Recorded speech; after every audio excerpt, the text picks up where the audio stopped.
Hey guys, so I am doing a vegan DIY spam for you guys today. I know it's a bit strange. If you didn't see my kind of taste test trial of this vegan spam, I will link it down below. In a pinch, if you ever use or need spam, and of course a lot of the Asian recipes have it and use it, and also if you are a vegan or a vegetarian that happens to have really enjoyed spam and is looking for a good substitute for it, then this is going to be a really good recipe for you. So I can't wait to show you guys this unique recipe, so let's head over to the kitchen and then let's get started.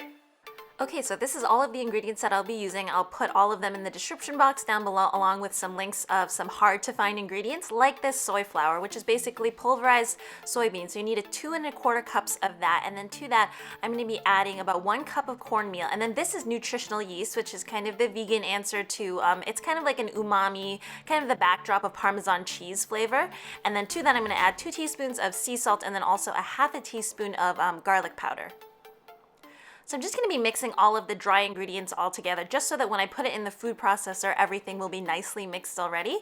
So this is about 1/3 cup of both celery and onion. I'm going to be putting in 1 cup of tomato juice, as well as about 2 cups of water. I didn't totally film that in, but those are going to be more of your liquid ingredients. And then afterwards, ½ cup of soy sauce. I know it seems like a lot, but that's because that spam is also really salty at the same time. You can also put a couple drops of liquid smoke or a little bit of smoked paprika into the mix if you want a more smoky flavor. I know sometimes different types of spam have different flavors in it, so you can do that. So I basically had the machine on for a good 3 minutes, just until everything was nicely pureed and fine, and then afterwards I'm going to add in ½ cup of peanut butter, and this is going to provide some of that nice richness and some of the oils that is needed in spam.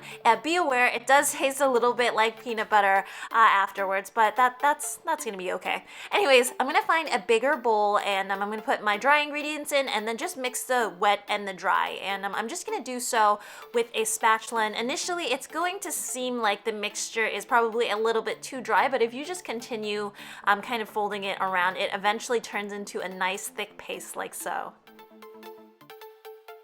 So now we're going to prep our cans. You want 2 14½ inch, your typical cans. Take off the wrapper, clean the inside, and then kind of, I slightly greased it on the inside so that the spam could release a little bit later. I actually made double the batch, so I made 4 good cans of these, and you can choose to put it in one of those pastry bags. Afterwards, it might be easier to pipe it in, but I'm just going to do it the good old-fashioned way, and you want to tap it down. Make sure that there's no air bubbles in between, and you can see I left about 1 inch from the top because these guys, as they cook, they do expand and then they kind of pop up. So leave a little bit of room on the top. I used a rubber band to secure the top, but if you don't want to use that, you can just, go with some cooking twine or something. So the water's filled up about 1/3 of the way in, and you bring it to a boil and you cook these guys for 2 hours. So, turn the heat down until it's kind of like a rolling boil, and you can see that they start puffing up because as they cook, they do expand. So 2 long hours, and then afterwards I kind of waited, an hour or so before I started touching these guys, just until they're nice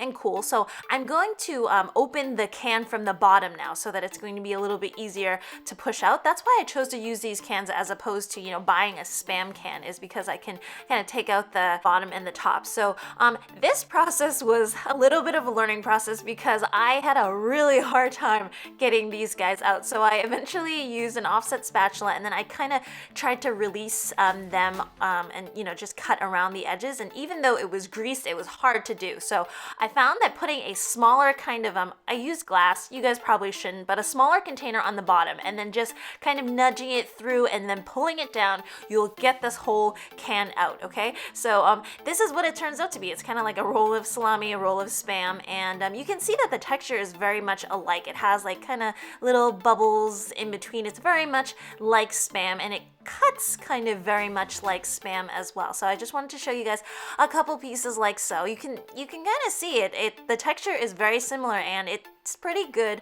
on a sandwich as well. I did mention that it was a little bit gritty in my review, but that's something to be worked on for the next recipe. But in terms of if you needed spam in a pinch, or you're a vegan and you want to eat some spam, this is not a bad recipe at all. And then I thought, hey, maybe I can make it be more like spam by cutting it into rectangular pieces. So this is my attempt at that, which doesn't look bad at all. And then I decided to pan fry it. So It tasted phenomenally better after being pan fried, which I think is how I like my Spam anyways, and I definitely think it can pass for Spam and tastes a lot better as Spam. So you know, give it a good pan fry. Anyways, guys, I hope you enjoyed this recipe, and I actually really enjoyed making it. It was really fun, and if you even, you know, remotely like Spam, or, you know, a lot of Asian recipes call for Spam, so this is definitely a nice recipe to have under your belt. As usual, if you want to see more recipes like this, remember to hit that like and subscribe button, and I will see you guys again next time. Bye!